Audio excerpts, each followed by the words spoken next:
Hi, welcome to this next video from our Relational Leadership course. In this short video, we look at the topic of conflict.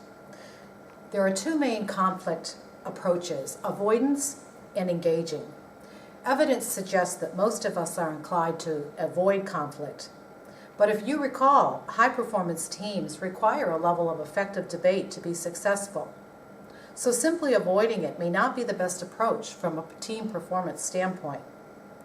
Knowing how you react to situations and where you perceive things differently from someone else means that you can be more intentional or purposeful in how you respond and improve your relational leadership effectiveness.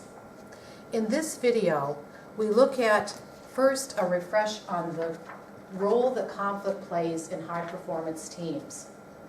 Then we look at two models of conflict development and 5 conflict styles based on one of the two models.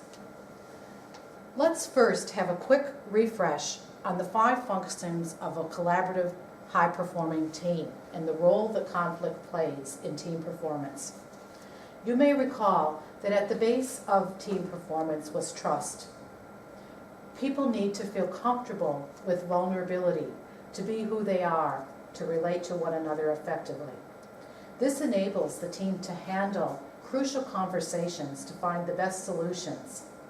These crucial conversations and being able to handle conflict effectively are important because they contribute to genuine buy-in to solutions. And with commitment made explicit, members are willing to hold one another accountable to a standard. Accountability in holding one another accountable for performance. People will go directly to their peers. And this is critical because people are more likely to put aside their individual needs and agendas and focus almost exclusively on what's best for the team and achieve better results. They don't give in to the temptation to put their needs ahead of the team's success. So as you can see, crucial conversations in effectively managing conflict is an important part of team performance. Let's look now at 2 models of how conflict may develop. First, from our readings, we have Pondi's 5-step model. Assuming that effective internal communication is essential to team and ultimately organizational performance, from a communication standpoint, if there is a lack of communication, it affects the level of conflict. So conflict may occur upward, downward, or horizontally. In Pondi's model, he assumes that it lies latent until one of the parties becomes aware of the conflict. With this in now aware, people begin to personalize the conflict through emotions that they feel. This is when they may engage or avoid the conflict. Pondi says that in some cases the conflict will be solved if they engage, or if they avoid it, it will lie latent again until it erupts again. The model of conflict that we will use in our course discussion is Thomas's 5-step model, where he assumes that we will solve the problem and that we will keep trying until we do. In Thomas's 5-step model, he says that individuals in conflict will reach a point of frustration and an awareness that there are issues that are contributing to that frustration. As with Pondi, he says we will either engage or we will avoid. And to that, the other person will respond. We will engage in or avoid the issue until it's either solved, and in Thomas's view, we will continue to try again until we reach resolution. So in common, there needs to be a condition that contributes to the development of conflict. And there's an affective or an emotional element, but there's also a thinking or logical element. Each has a response of some sort. In Thomas's case, it leads to resolve eventually, and in the other, it may go quiet again until the next time. So how do we respond to conflict? Well, what we know about conflict management is that as a manager, people in your team may engage in conflict and the manager may respond with one of three general approaches. One, the manager may have two parties work it out through some negotiation strategies. Two, the two parties may work it out by appealing to a superordinate or a purposeful goal. Or three, the manager may bring a third person in to mediate. In a minute, we'll look at a general framework for categorizing styles for responding to conflict. This framework allows us to look at general response tactics and use those that are most appropriate for the situation. In general, managers tend toward 5 basic tactics in dealing with conflict in their teams. They may try to integrate the counter views by confronting the attitudes or differences head on. They may be more obliging, focusing on common interests. Third, the manager may take a dominating approach and tell people what to do. Fourth, they may avoid the conflict in their teams altogether, trying to distance themselves and hoping it will go away. Or 5, they may compromise, trying to find a balance between what people want.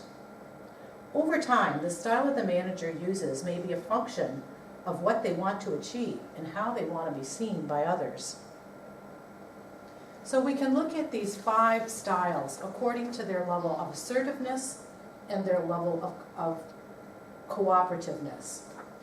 Our conflict styles develop over a lifetime, and the styles we use are different than specific tactics that we may apply in a specific situation, such as negotiation.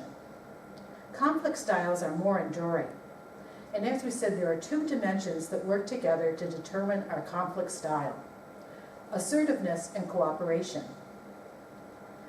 Assertiveness is concern for self, whereas cooperation is concern for others.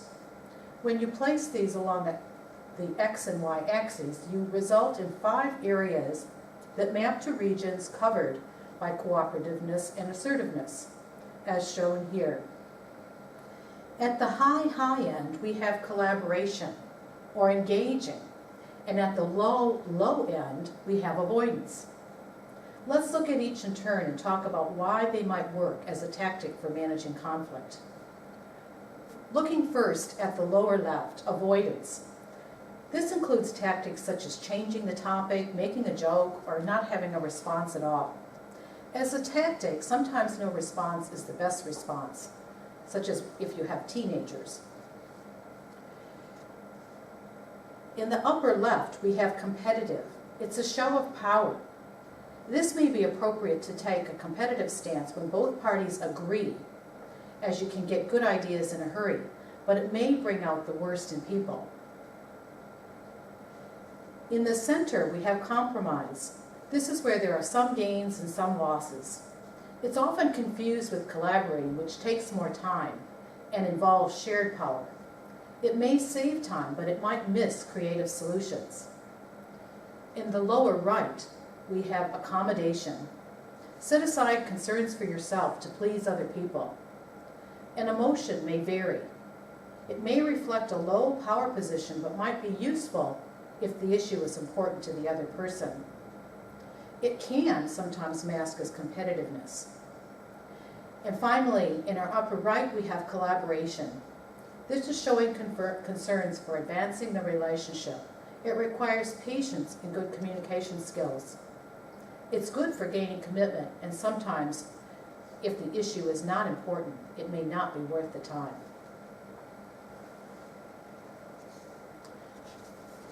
So in responding to conflict, it's important to consider, what do you want from the relationship?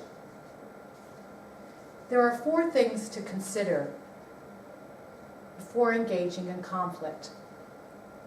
First of all, is there something that needs to be done? These are instrumental considerations.